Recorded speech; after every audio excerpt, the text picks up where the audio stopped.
Fala pessoal, bem-vindos ao Pedal Bike Pop, tudo bem com vocês?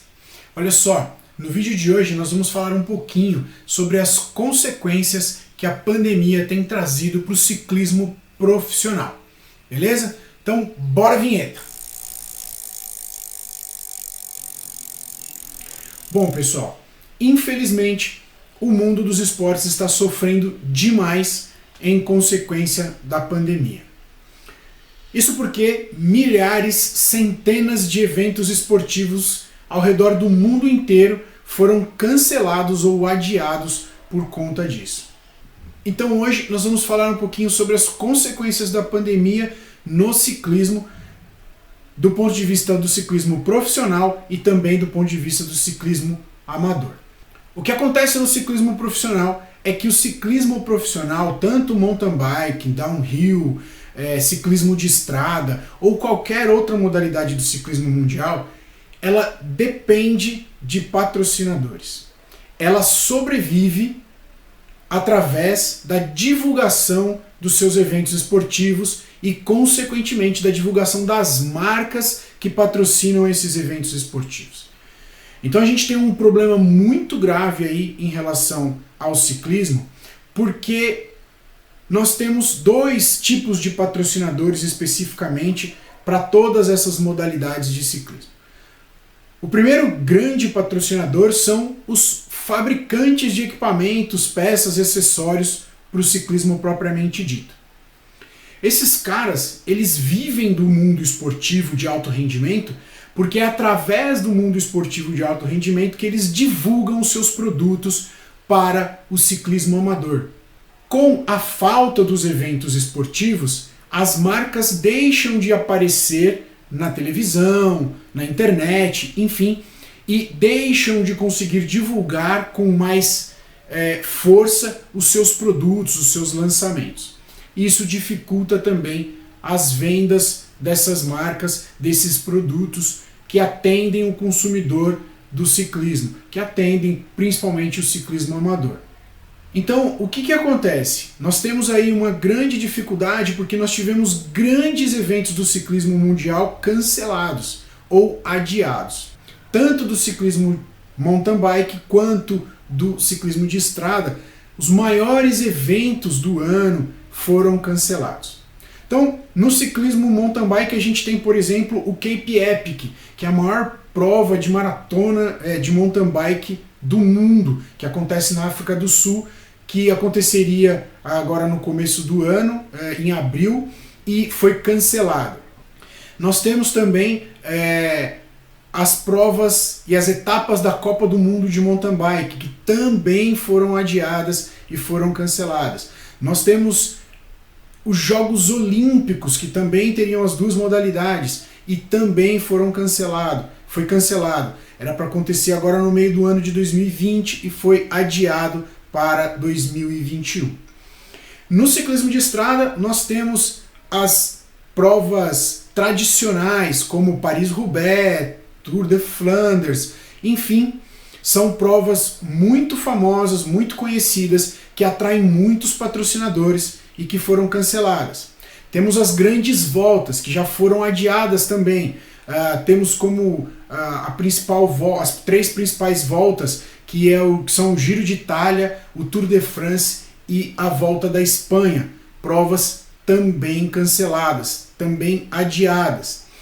E aí a gente ainda não sabe exatamente se esse cancelamento, se haverá mesmo cancelamento ou adiamento para 2020 dessas provas. Enfim, a gente vive ainda uma incerteza em relação a essas provas. O que é lamentável do ponto de vista profissional, porque, como eu disse um pouquinho antes, os fabricantes de componentes vivem também desse patrocínio, vivem da divulgação dos seus produtos, de seus equipamentos nessas grandes provas, porque são provas assistidas pelo mundo inteiro, ou via televisão ou via internet. A segunda grande perda aí, em termos de patrocínio do ciclismo mundial, são os patrocínios de empresas que não estão diretamente ligadas ao segmento de ciclismo. Então nós temos empresas aí de tecnologia, bancos, instituições financeiras, enfim, N empresas que patrocinam o ciclismo mundial. Existe um interesse por trás delas. É óbvio que o ciclismo ele acaba sendo divulgado e transmitido para muitos países, por exemplo, o Tour de France é transmitido para centenas de países. Então, para essas empresas é muito interessante divulgar a sua marca no Tour de France, num Cape Epic, enfim, em grandes eventos esportivos do ciclismo, porque são transmitidos mundialmente, a marca fica conhecida mundialmente. Normalmente essas grandes empresas têm unidades em muitos países. Então é vantajoso para elas patrocinarem essas equipes, patrocinarem os eventos esportivos. Com a proibição e a recomendação de não continuidade dos eventos esportivos por conta de torcida, a aglomeração de pessoas, tanto de equipes quanto de torcedores, obviamente essas marcas perdem visibilidade e acabam deixando de patrocinar o ciclismo mundial. Quando a gente fala do ciclismo de estrada, então, a preocupação é ainda maior. Por quê? O ciclismo de estrada, nas principais competições, ele é por equipes. E as equipes têm uma quantidade de ciclistas e as equipes têm seus patrocinadores masters, que são aqueles patrocinadores que estão ali com a marca estampada na frente da camisa. Esses patrocinadores, por não aparecerem mais nas mídias, na televisão, eles acabam perdendo o interesse de patrocinar as equipes.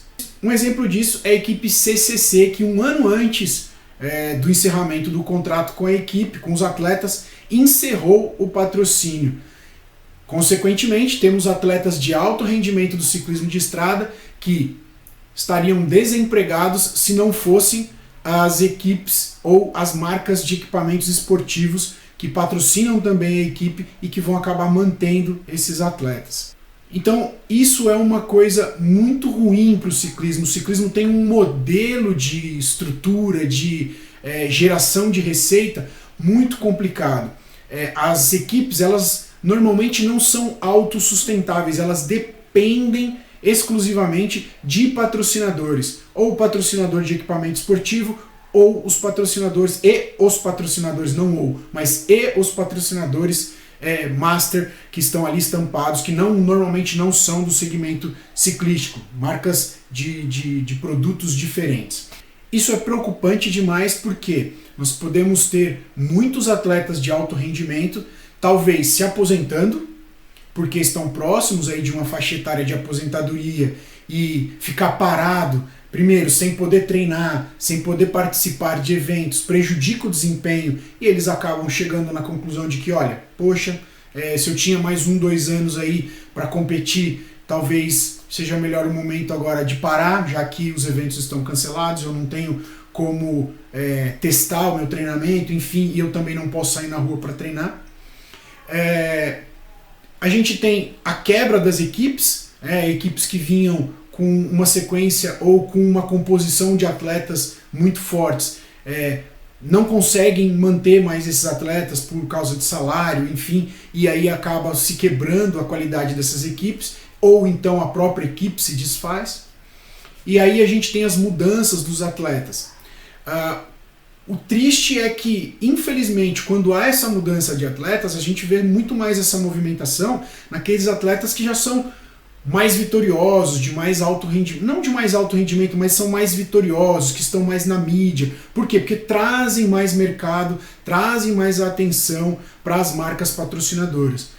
Então você vê aí a especulação de um Chris Froome, por exemplo, vencedor de Tour de France, saindo da equipe Ineos, talvez indo para outra equipe.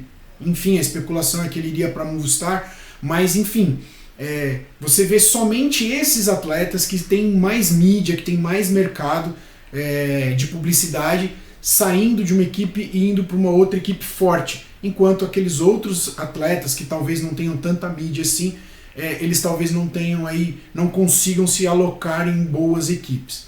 Então isso é uma coisa muito triste para o ciclismo de estrada, por conta dessa estrutura, dessa forma como o ciclismo de estrada é estruturado. No caso do mountain bike, como é uma prova, uma modalidade mais individual, isso vai depender muito mais do desempenho do atleta e da possibilidade dele de negociar com os patrocinadores. Então no mountain bike você talvez tenha aí uma necessidade, uma dificuldade um pouco menor de manter o atleta durante esse período de paralisação das competições. Obviamente que sem competição, sem premiação. Os atletas também de alto rendimento, que estão lá sempre brigando pelas primeiras posições e têm as suas premiações, também deixam de receber as suas premiações. Isso também é um problema e pode afetar aí, o desempenho e até mesmo o sustento e a manutenção de equipes e de atletas. Obviamente que o ciclismo de mountain bike ele tem, entre aspas, a individualidade do atleta, mas por trás dele existe um staff, existe uma equipe inteira aí trabalhando para que ele tenha bom desempenho. Então, o atleta ele tem nutricionista, preparador físico, tem a parte mecânica, tem toda uma estrutura por trás dele. E essa estrutura precisa ser mantida. Sem competição, sem premiação, é difícil manter essa estrutura, a não ser pelos patrocinadores que bancam o atleta, bancam a equipe, que normalmente são os patrocinadores, como eu disse, de equipamentos esportivos direcionados ao ciclismo.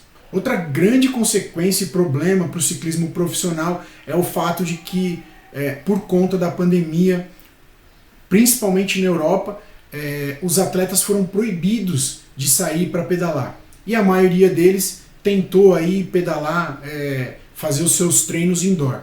O que não é a mesma coisa. Ainda que os sistemas, os programas, os simuladores de ciclismo, eles estejam trazendo a realidade mais próxima para o virtual, ainda assim não é a mesma coisa treinar indoor e treinar na rua, treinar na estrada, treinar na pista mesmo, treinar, enfim, fazer o treino outdoor. Então, essa é uma outra dificuldade que os atletas têm enfrentado em relação à pandemia. Porque não posso sair, eu tenho que treinar indoor e o rendimento, a performance não é a mesma coisa, né? A gente não consegue, eles não conseguem atingir o auge da sua performance só treinando indoor. Então essa é uma outra dificuldade aí.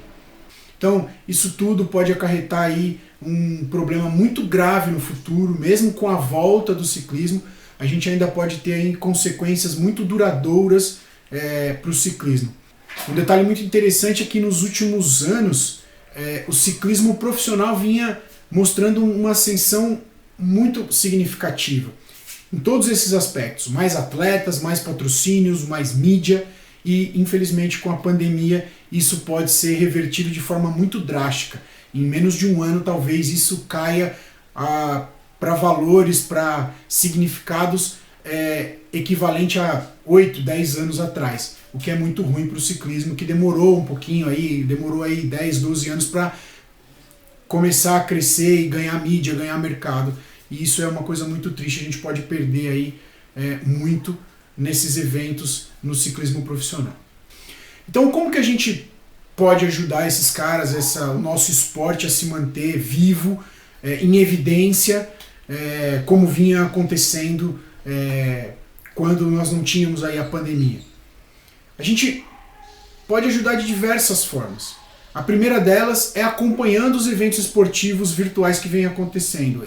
Alguns eventos vêm acontecendo, provas virtuais, provas famosas estão acontecendo virtualmente, uma competição aí entre os atletas. Então isso é bacana, se você puder acompanhar, você puder ali assistir, participar, é bem interessante. Acompanha aí as lives nas redes sociais, enfim, no YouTube tem bastante eventos virtuais acontecendo, então você pode participar, acompanhar, seguir, participar das lives daqueles atletas que você curte, que você gosta. Tem muito atleta hoje que tem feito várias lives, então a gente tem Henrique Avancini no Brasil, você tem a Raíza Golão fazendo várias lives. Então é bem bacana você acompanhar esses caras que você curte, que você gosta, ajudando eles também nessas lives, porque essas lives elas acabam gerando receita, né, para essas pessoas também. Bom pessoal, então por hoje é isso. Espero que vocês tenham gostado. Não esquece de deixar o like no vídeo, se inscrever no nosso canal, e quando você se inscrever, clica no sininho aí do lado para acionar as notificações, assim você recebe todas as informações do nosso canal quando os nossos vídeos forem pro ar, beleza? Então, um forte e grande abraço para vocês, Deus abençoe a todos